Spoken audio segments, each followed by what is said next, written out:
Hello. I am your beloved Kale Lawrence. Hey everyone, it's Kale Lawrence, and you are here for Tea Time with Kale Lawrence. I am here in a messy bun and glasses because I thought that would look really cute on camera, but apparently it doesn't. I just look like a mad woman. Today, I am not drinking tea, I am drinking San Pellegrino from a mug. Don't judge me.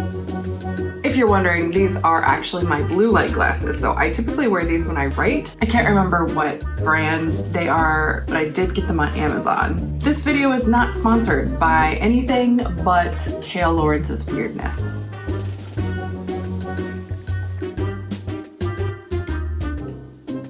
Today, we are talking about 5 lies that writers tell themselves. You know what? We tell ourselves a lot of lies every day. Everything we write is a lie. And yet, sometimes we believe lies, like these ones. Lie number 1, I'm not good enough for my story to get published. You did not just say that, boo. Okay, here's the deal. If you are a writer and you believe in yourself and people have said, dude, you can write, then that is the truth. You are worthy to be published. Now, that doesn't mean to say that we're not gonna have days where we're like, oh my gosh, this writing, I sound like, ugh. But here's the thing, that is a momentary instance in time. You can write and you are good enough to get published. This is something we call the imposter syndrome. And guess what? Authors aren't immune to it. There are days when I think I don't have the talent to be traditionally published, but that is a lie. If you need confirmation that you are good enough, let me show you some things. This was published. This was published. Oh yeah, and this was published too.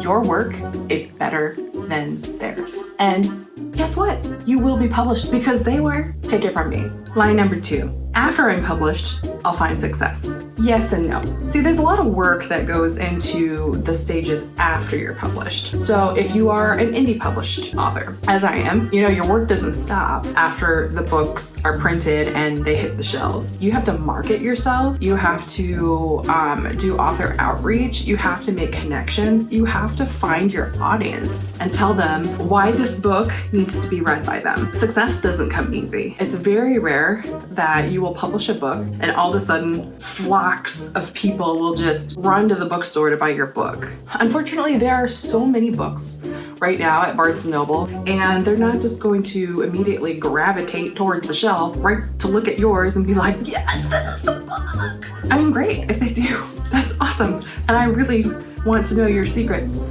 I kind of call this the field of dreams syndrome. People think that if you build it, they will come. No. You have to tell people that you built it so they will come.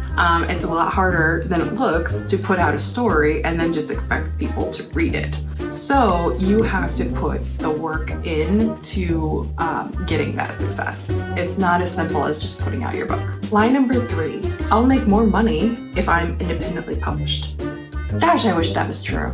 There is a little truth in this. When you are independently published, typically you get to keep a larger portion of the royalties. If your book costs like $5 to print and you mark it up a certain amount, you can actually get quite a lot of royalties that way. I mean, you're earning $3 to $5 on average for royalties, whereas traditionally published, a lot more people take a cut of that royalties. So you're only earning like $1 for every book sold. In that sense, yes, you can earn more royalties, but that doesn't mean that you're earning more sales. It all comes down to your marketing. It all comes down to how many sales you make. It all comes down to your business acumen, honestly. You really have to market yourself, bottom line.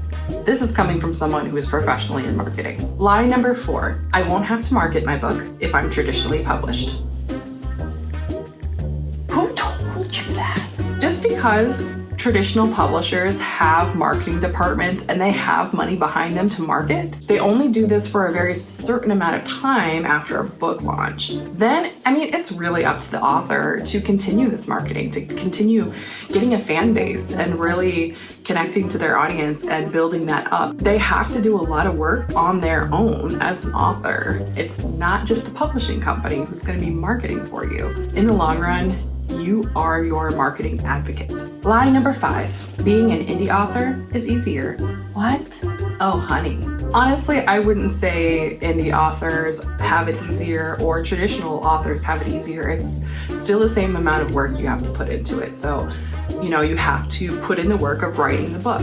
You have to put in the work of either pitching it or getting the right people to help you publish it. You have to put in the work to market it. You have to put in the work to get the word out there. And just because you think that you can do indie publishing and really have more decisions in your court, but the moral of the story is that doesn't make it easier. I think the easiest part is writing. After that point, it gets tough. I am in that stage right now. It's a journey, dudes. Bonus lie number 6. When I'm traditionally published, I'll have a big fat advance. No.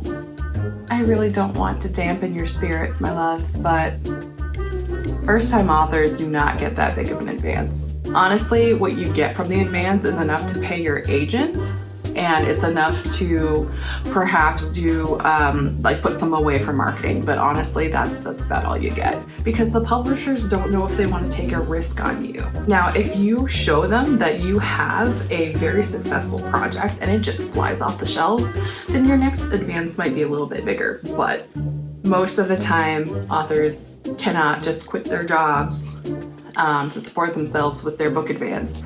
A lot of authors I know who are traditionally published also have a full-time job as well. All in all, as writers, we tell ourselves a multitude of lies every day. The great thing is that we don't have to listen to those lies, especially the lies that tell us to stop writing or that we will never be published. Those are just junk. It's gonna take a lot of work, it's gonna take a lot of determination, and it's going to take a lot of picking yourself off the ground. And honestly, that's just what makes the writer's journey that much more exciting. Join me next time for a tea time with Kale Lawrence, and hopefully I'll actually be drinking tea. Bye!